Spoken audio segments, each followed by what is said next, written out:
Brooke Carver, a college professor at Pemberton University, makes her way to the college one fine morning. The golden leaves of the trees and lush green grass are enough to uplift anybody's mood. Even when her phone pings with a timeline notification, reminding her of the relationship she had until 1 year ago isn't enough to dampen her mood. Ethan, one of her students, meets her right after she deletes the memory notification on her phone. He tells her that he and Claire are engaged. Brooke congratulates him, genuinely feeling happy for them. Ethan and Claire were volunteers who participated in her study. They met during those times and soon started dating. Though they haven't decided on a date yet, Ethan wants Brooke to join them on their special day, once they confirm a date for the wedding. Brooke is flattered. She also calls the newly engaged couple stars because they are the first couple in her study to get engaged. She excuses herself as she has media training. At the training, Vince pretends to be a TV reporter and asks Brooke some questions about her study, the dating test. She describes how the test helps in finding your ideal person. The couples go on a series of dates wearing a watch-like device called the attraction tracker that records the heart rate, dopamine levels, pulse ox, and several other indicators. Then the question arises, how do you know that they're your ideal match? The level of attraction to another person is measured on a scale of 0 to 100. If they score 95 and above, you've met the one. Vince further asks her that love has a much deeper understanding than just a series of chemical reactions on a score sheet. How does her study validate that? Brooke stresses that physical signals are far more reliable than things like emotions. According to her, feelings are like relatives at Christmas. They come and go. Even though people have found love through feelings and emotions for as long as one can remember, Brooke doesn't believe in this convention. She feels because there is no scientific proof of the connection, more than half of such marriages end in divorce. So far, this study has only been tested on students. She doesn't forget to mention that a student of hers told her he is engaged to the person he took the study with. They both scored above 95. Vince asks her if the dating test is her crowning achievement. She says it is just the beginning as there is so little research on the science of love. She has a long way ahead. She almost forgets her closing line, which Vince helps her with the placard, and she reads to the camera that at Pemberton University, we conduct research with heart. With that, her media training gets over, and she proceeds to practice answering the possible questions one might ask during her lecture. Brooke has a very bigoted concept of romance. She exemplifies Jane Austen and describes her work as drama, heartache, and corsets. She argues why to rely on some abstract gut feeling about someone, when you can have quantifiable results that tell you if that person is the one for you. But she is interrupted when Rebecca comes in. Rebecca is the university's president. She asks Brooke how her speech is coming along, and Brooke is more than ready. It is just a preview of the study she will give in tonight's lecture, because the official study will release in 2 weeks. She tells Rebecca about the teaser she recorded with Vince. Rebecca is beyond pleased, and as a little banter, she says she never thought one of her professors would get more TV time than her, the university's president. But she is not complaining. Brooke's research has put the university on the map, and the authority plans to take full advantage of its newfound stardom. Rebecca also talks about their new branding slogan, Research with Heart, which she thinks edifies the research because it is not just about data. But Brooke has her doubts when it comes to feelings. But she is wise enough to keep her thoughts to herself in this conversation. Rebecca continues with her visionary ideas that Brooke's study can get them, and how they intend to increase enrollment, funding, or maybe even improve their position. Brooke is humble enough to know her study alone cannot bring all this to the university, but Rebecca thinks otherwise about her star professor, or if she may call her dean. Brooke is taken aback for a second on hearing this. Rebecca clears that they had a meeting with the board, and everybody on the board mutually thinks that Brooke would be the perfect new dean of psychology. However, the final decision is yet to be taken. With that, Rebecca wishes Brooke good luck for tonight's lecture, and then she leaves before adding no pressure. Brooke is happy at the new perspective as her smile doesn't fade away even after she is left alone. While having coffee with her friend Carly, she recalls what has happened since the morning and that they are thinking of making her the department dean. Her friend doesn't shy away from telling her how weird it would be to have her as the boss. Brooke doesn't show much enthusiasm at the opportunity, because this will render her less time for her research, which she loves doing the most. Their conversation then shifts to Brooke's life after her last relationship. She doesn't intend to get into a new relationship anytime soon. The last time she got her heart broken, now she wouldn't let anybody stomp on her heart again, which is ironic because she is the expert on love. She defends herself by saying that she is an expert on the science of love, which entails studying the reason why the heart race, the pupils dilate, and the palms sweat. This is why she developed a love test. She wants to help people find love. Carly poses a hypothetical situation to Brooke. What if she finds a guy who scores 98 on the attraction tracker? Brooke doubts she'll ever get a guy with George Clooney's looks and Einstein's intelligence. She doesn't need a man to fix her dopamine levels. She has chocolate for that. She takes out a bar of chocolate from her purse and offers Carly. But Carly refuses as she is going to get her dopamine boost tonight because she has a date. Brooke asks her if she is going to use her test on him. Carly says she'll ask only a few questions just to get a glimpse of what she can expect. Before leaving, she takes Brooke's chocolate just in case she needs it if her date doesn't go well. At Jolly Rover's rescue center, Dr. Ryan Bennett is asking Molly, the dog, if she is in pain today. He loves animals very much and treats them with care and affection. Molly has a tender leg and winces when Dr. Ryan touches it to inspect it. A nurse inquires about Molly's health and when she will be ready for adoption. Dr. Ryan gives about a week's time. With steel gray eyes and a cute face like Molly's, she would be adopted in no time. The nurse reminisces how they had only 5 dogs when they started, but Max, one of the elderly dogs, reminds them there were 6 by barking at that very moment. Dr. Ryan points out to exclude Max because he is not for adoption. He then instructs the nurse to take Molly back to her kennel and ensure she is comfortable. She asks if there is anything else, to which Dr. Ryan replies he needs her advice because he is going to a talk at the university with Taylor, his girlfriend. The two have been a bit rocky, so they are trying to mend things. The nurse asks him to get her flowers as every woman loves flowers. Maybe sunflowers because they are bright, cheerful, and they bring good luck. Before the lecture, Ryan goes to a flower shop. After browsing around, he finds the sunflowers are sold out, but soon spots a bouquet made of sunflowers and takes them to the counter. There he meets Brooke, who is waiting for her order. She compliments him on the bouquet. He thanks her, saying a way to a woman's heart. And her brain, as Brooke adds. He doesn't understand, so Brooke breaks it down for him that when a person receives flowers, their brain produces pleasurable feelings. He is disappointed as this takes the romance out of it. She apologizes for being geeky. Liz, the shop owner, arrives, calling Brooke her favorite customer. She asks for her flowers, and Liz points out that this lovely young man is holding them for her, referring to the bouquet Ryan is holding. Liz then takes it from Ryan and gives it to Brooke. She then adds that she got Brooke the last bouquet. She had saved the best for last. Brooke calls her the best as the flowers are indeed very beautiful. All this while Ryan is not able to say anything. When Brooke starts to leave, he calls her out and says it is his flowers. Ryan retorts, asking if the flowers have her name on them, and she shows him the card on the bouquet with her name on it. It is a standing order. He cannot argue with that. She suggests lavender, which is good for aromatherapy. He needs a little more convincing, so she starts counting its benefits as it cures insomnia. He says he sleeps like a baby and he's good in that arena, now that he feels it is getting worse by the moment. So he tries one more time to convince her, and asks if she could share half of the flowers in the bouquet with him. She is unwilling to do that, but he pushes, saying he needs all the luck he can get. She cannot argue with him anymore and leaves, wishing him good luck. Ryan is at the university and sees Brooke's picture at the entrance indicating she is the speaker tonight. He looks at her and calls her a flower thief. He ends up buying lavenders. Taylor spots him and calls his name. They greet each other, and she asks if Sophie and Kyle are here. He tells her not yet and then gives her the bouquet. He also explains that it promotes healing, but Taylor laughs and says these flowers just promote sleepiness. She excitedly tells him that her new clothing line is out, inadvertently giving the flowers back to him.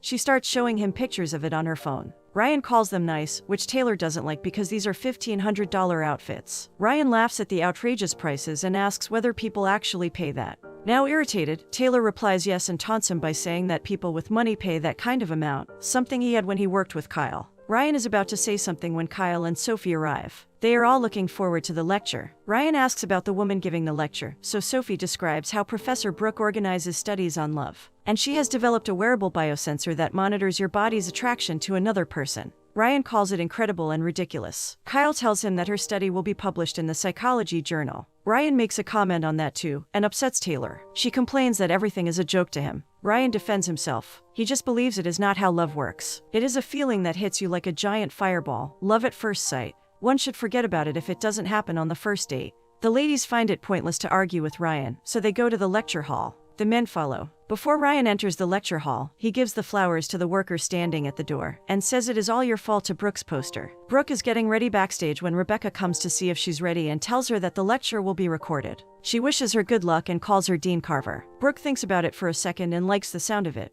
Brooke is confident on stage and discusses the highlights of her study. When she finishes, the auditorium fills with the sounds of applause. Ryan, however, is not impressed and keeps yawning throughout the lecture. Then comes the question session. Ryan immediately raises his hand, and Brooke recognizes him from the flower shop. They share a light repartee about sunflowers before Ryan asks her if she has taken the dating test on herself. Brooke explains that researchers don't usually participate in their own studies, so the answer is no. Taylor tries to stop Ryan, but he ignores her protests. Ryan questions the veracity of her research by accusing her of encouraging others to take the test when she's not willing to take the test herself. Saying that people can decide for themselves, she gets a prompt to take another question, and she moves on. Taylor leaves the hall annoyed at Ryan's behavior, and he follows. She tells him how embarrassing it is and that he never cares about anything she is interested in. She is also disappointed in Ryan, because he left a very stable practice with Kyle for his dog rescue center. Ryan tries to calm her down by saying he cares about her, but Taylor is not ready to listen, and she spills the beans by mentioning it is not working out between the two.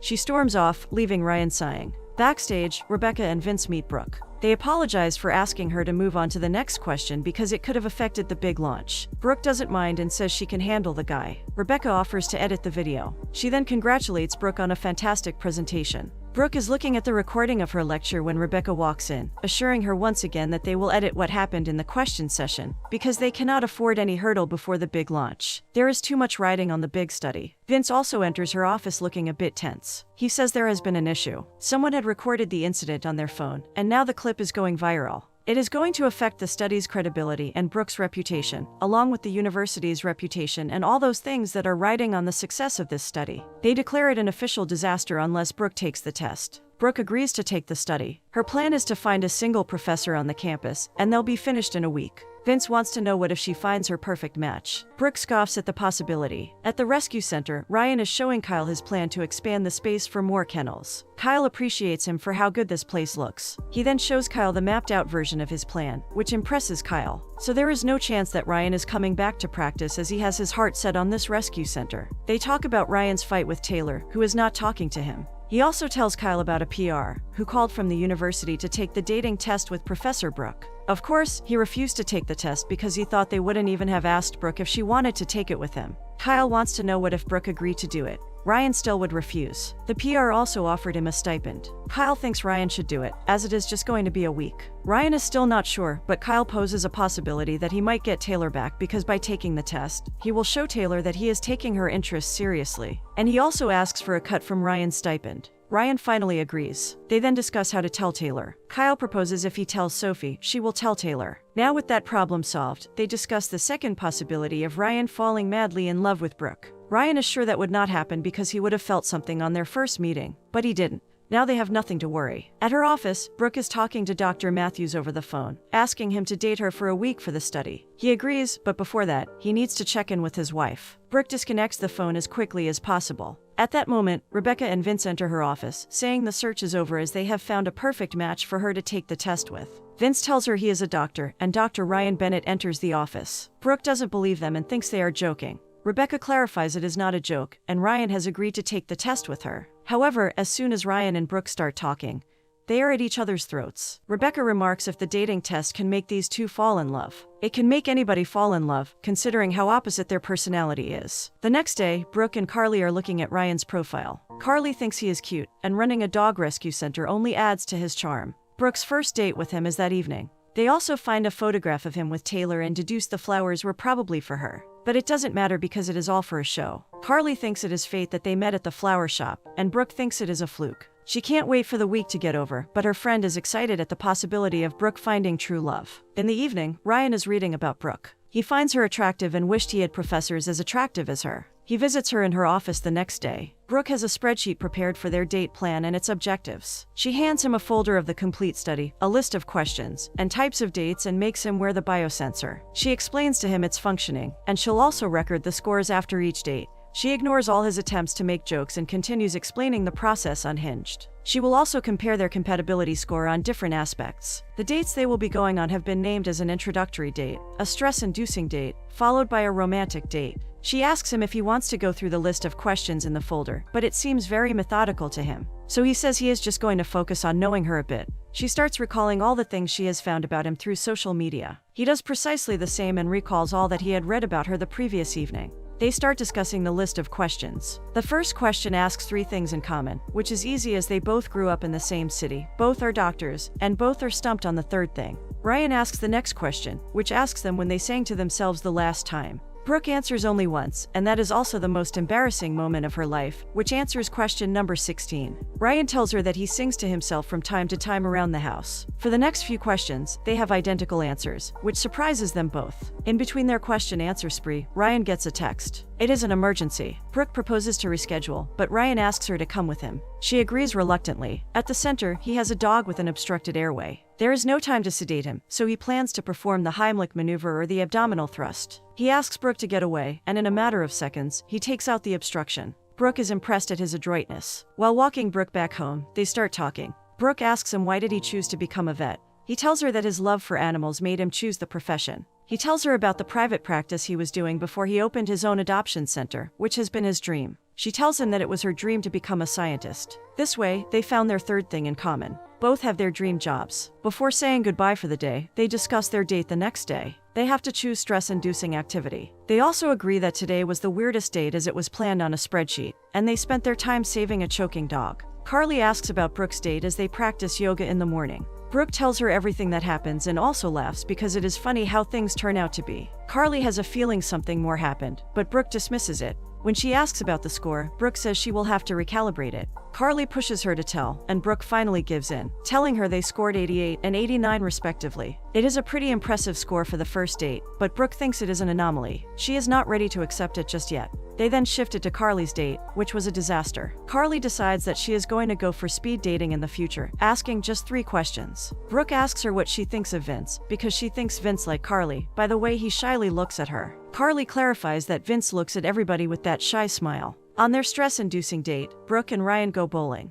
Brooke is trying to take a shot, but she can't bring herself to roll the ball. She considers this game evil, whose only purpose is tormenting people and leaving them without dignity. She fears everybody looking at her while she makes a fun out of herself. To help her calm down, Ryan closes his eyes and says he will not look while she plays. She rolls the ball and it goes off the track. Ryan keeps looking through his fingers but pretends he still is covering his eyes. Her second shot is as terrible as her first, so Ryan steps in and offers to show her something. He gives her another ball and stands behind her supporting her hand in his, describes her how to take a shot. She gets nervous as she realizes how close she is standing to him but keeps her cool. She then tries doing what Ryan taught her and gets all the pins in just one shot. She squeals with delight and hugs Ryan. Ryan, too, is happy and lifts her off the ground as they embrace, but soon regain their composure. It is Ryan's turn now, and he takes the most awkward squat stance and throws the ball, getting all pins in the single shot. While changing their shoes, Ryan asks her his score on the previous date out of curiosity, but she doesn't tell him. She only gives him a hint that his score is above 63, which is the score she scored in bowling today. He asks about her story behind the fear of bowling.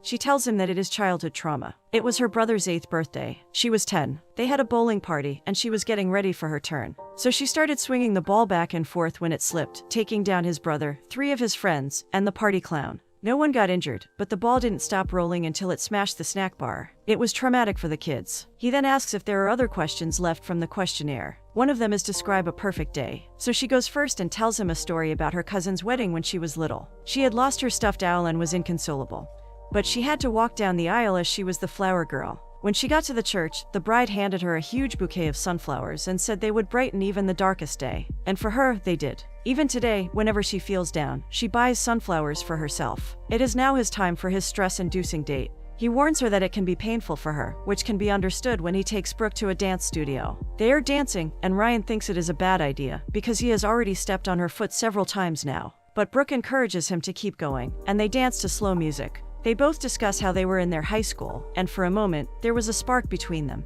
They stare into each other's eyes, which only breaks when Ryan steps on Brooke's foot again. Soon the dance instructor comes and pushes them toward each other. They start dancing, but Ryan keeps stepping on her foot, so she asks if she can lead. That works like magic, and they start dancing without injuring anyone anymore. They enjoy themselves thoroughly as their smiles don't leave their face even for a moment. While walking back, she discusses the purpose of the stress date. Since relationships are not always wine and roses, it is imperative they see how they react in times of stress. They discuss how different their approach is to love. While Ryan believes in love at first sight, Brooke thinks one can grow to love someone. She then carefully chooses her words to make him understand that she is only doing this test to say she did the test. She is worried that Ryan may have started to develop feelings for her because she saw his tracker with increased readings. He understands. She then tells him that she is not going to get herself involved romantically with anybody, as she doesn't want to get her heart broken again. Ryan also clarifies that he is doing this to win back his girlfriend. Taylor had wanted to take the test, but Ryan made fun of her. So to make her believe he is taking it seriously,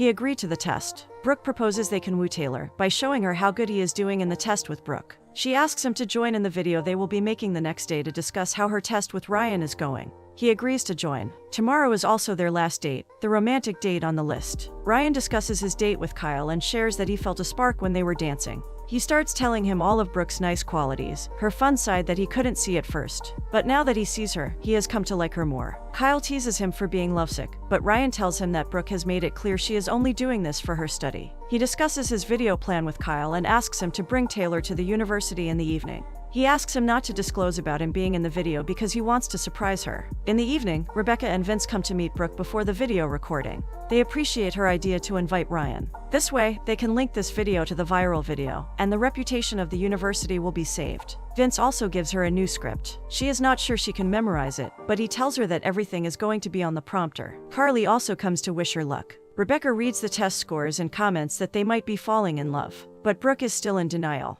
Rebecca shares how Brooke reminds her of her old self. She had a checklist for what kind of partner she wanted. She met someone who checked every detail on her checklist and married him, but she was miserable. Eventually, she ditched the checklist and followed her heart. Now she is happily remarried. Brooke ponders what Rebecca just told her and looks at their score again. Taylor, Sophie, and Kyle arrive. Taylor is curious as to what they are doing there, and Sophie manages to convince her that Brooke wants to help her, as she understands what it is like to be with someone who thinks they know it all. Ryan meets with Brooke, and he calms her down, assuring her that they will be fine. They can improvise if required. Brooke is not so sure as she doesn't want any surprises, but Ryan reminds her of their witty repartee. But she isn't up for that and wants to stick to the script. Brooke hands him his tracker, and she leaves first. As he is putting on his tracker, he looks at the results and laughs to himself, sure of what he has to do. While leaving, he tosses the script into the bin. The recording has begun, and Brooke reads from the prompter. She then moves on to introduce her dating partner, Dr. Ryan. Taylor is more shocked than surprised to see Ryan as the participant. Initially, everything is going according to how they have planned.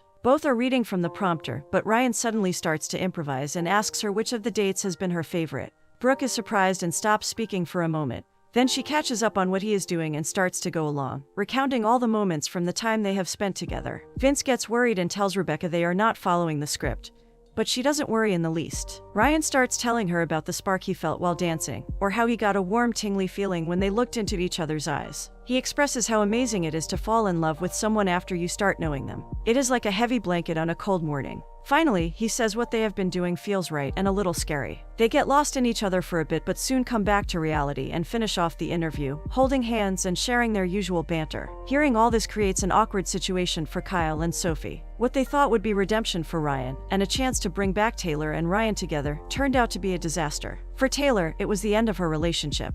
Brooke apologizes to Rebecca for going off the script, but Rebecca doesn't complain. In fact, she liked it and is happy that Brooke took the risk. It is a quality that she is looking for in the next psychology dean. She also compliments that she and Ryan make a great couple. Ryan meets with Taylor, but she looks angry because Sophie told her that Ryan did this for her. But all she saw was Ryan flirting with Brooke. Ryan dismisses it, saying it was an act to impress her. But it would take more than that to impress her. She tells Ryan that she will be impressed if he joins back the practice with Kyle and take the dog adoption thing as a hobby. Ryan is taken aback because the dog center has been his dream. They soon realize what they had was long gone, and the distance between the two cannot be closed anymore. They decide it is best to separate their ways. She then leaves. Brooke walks to him and asks if Taylor was surprised. He says yes. She appreciates what he did in front of the camera and how he tweaked things. Ryan has a look on his face like he wants to say something but decides otherwise. He doesn't share that he and Taylor broke up. After she wishes him goodnight and leaves, Ryan stands there for a long time, sighing and looking in her direction for a long time.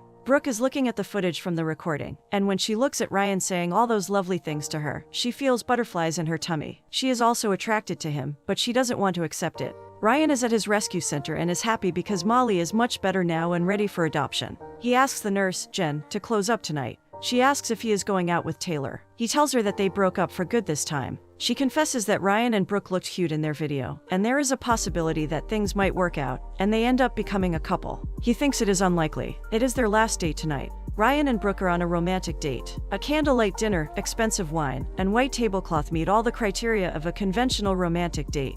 They have also brought each other a gift which they exchange soon after. Brooke asks Ryan to open his first. She has brought him dance lessons at Laurie's. He jokes he will think of her every time he steps on his partner's foot. It is Brooke's turn. She is overwhelmed with emotions as she finds a snowy white owl in the box, similar to what she had lost at her cousin's wedding years ago. She hugs him for such a lovely gift. They hug for a little longer than usual. As soon as she sees her measurements going up, she pulls back, and they sit back in their seats, feeling slightly embarrassed. Ryan asks Brooke if there is a formal way to end the study. She says it is the usual goodbye, have fun, and keep in touch. Ryan asks her if they can have one more date, and Brooke agrees they can go on one more date. A bonus date. They decide on a new experience date as their bonus date. It is a date where they will do something they have never done before. The next day, Carly finds Brooke singing to herself. She also points out that Brooke seems happier lately than she has ever seen her. Knowing where it is going, Brooke clarifies that it has nothing to do with Ryan. Carly points out that it is so evident that she has fallen for Ryan. Brooke thinks that Carly is just making things up. She admits that Ryan is great, funny, and charming in a sweet way, but he is trying to go to his girlfriend. Carly senses something else. Why would he go on more dates with Brooke?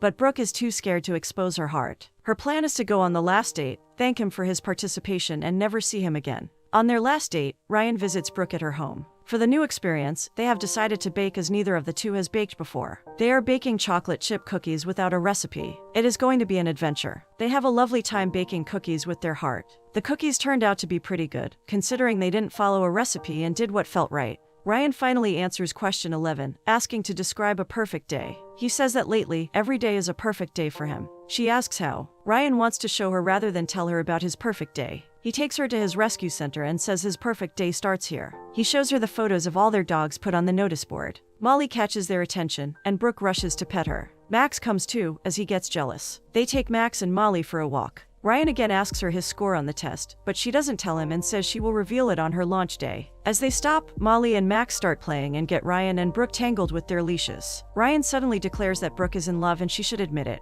Brooke starts saying something, but Ryan cuts her off and says she is in love with Molly, and Molly loves her too. But Brooke keeps the idea of adopting her on hold. Brooke has a difficult time keeping her feelings in check as she can feel the connection between them, but she can do nothing about it. She excuses herself in the pretext of practicing for tomorrow's speech. Brooke's speech looks great as she discusses it with Rebecca and Vince. They are in doubt as to how to convince people that they did not fall in love. To this, Brooke says that they should move on if they haven't reached a score of 95. But she has started to doubt her own feelings as against what her study shows. On the day of the release of the study, Ryan and Kyle are out for a run when Kyle asks him if Brooke is the one. Ryan cannot hide it for long and confirms that, yes, she is the one. But he is not sure about Brooke as she has vowed never to fall in love again. Kyle encourages Ryan to tell Brooke how he feels. Ryan is not sure about it. He goes to see Brooke, who is practicing her speech. He promises he won't take much of her time and just wants to talk with her. He finally tells her that he broke up with Taylor. She is surprised to learn that he had broken up with his girlfriend last week and continued to go on bonus dates with her. He tells her that he went on those dates because he is in love with her, and he was wrong about the love at first sight concept. He recalls how he felt things changed the more time he spent with her. Brooke starts blabbering about whatever is going on in her life and how she has kept herself devoid of all these feelings. Ryan argues that he felt she likes him too. Brooke apologizes as she never intended to slip her true feelings out. She asks Ryan to understand that she can't do this because she has got her heart broken so many times that she has lost a part of herself in the process. She leaves after apologizing. Brooke is revising her speech notes when Carly comes holding a sunflower. Brooke asks her about it, and Carly says she has a bunch of them trailing to her office. She goes and starts picking them up one by one. Finally reaching her office, she finds a big sunflower bouquet at her desk with a note to her from Ryan. He thanks her for their time together and how he will appreciate every moment spent together. He adds that he will truly miss her. He wishes that she doesn't give up on finding love. Her warm and beautiful heart deserves to be shared by some lucky guy. This was his parting gift for her and a way to celebrate their time together. Kyle comes to pick Ryan up for the lecture, but Ryan refuses to go because Brooke doesn't feel the same way. At the university, the auditorium is packed. Everybody is excited about the launch of the dating test. Backstage, Rebecca meets Brooke, and Brooke tells her that she has decided not to apply for the position of dean, as that will not leave enough time for her to do her research, which is her dream. Rebecca respects her decision. Soon she is called on the stage. Once on stage, Brooke shares what all she and Ryan did on their dates, and how she fell in love with Molly. Suddenly someone from the audience asks if they can ask a question. She is about to say something when Ryan stands up. He asks her if she fell in love and found the one. Brooke lets out a laugh before answering yes. She confesses that she fell in love but was afraid to tell the man she fell in love with. She has realized there is more to learn from her research. Love is infinite, mysterious, and much deeper than data. She had given up on love, afraid of her heart getting broken. But her beliefs have changed and now being in love, even for a short time, is worth the heartbreak. Ryan has a big smile on his face as he listens to her confess her feelings. The auditorium is filled with the sound of applause. That day, 2 more people found their ideal match, Carly and Vince. Rebecca steps onto the stage and takes it further by adding that their marketing slogan is Research with Heart, which Brooke showed tonight. So she has decided to postpone their study's release, as some revisions are in order. She hugs Brooke and advises her to always follow her heart. She then steps down the stage, and Ryan comes on the stage. He couldn't be far from her now that he knew how she felt about him. They start with their usual wordplay, and Brooke thanks him for the flowers. He repeats what she had said the first day they had met, that flowers are a way to a woman's heart. And it is true, as he managed to find his way to her very guarded heart. In the end, they finally have their perfect kiss.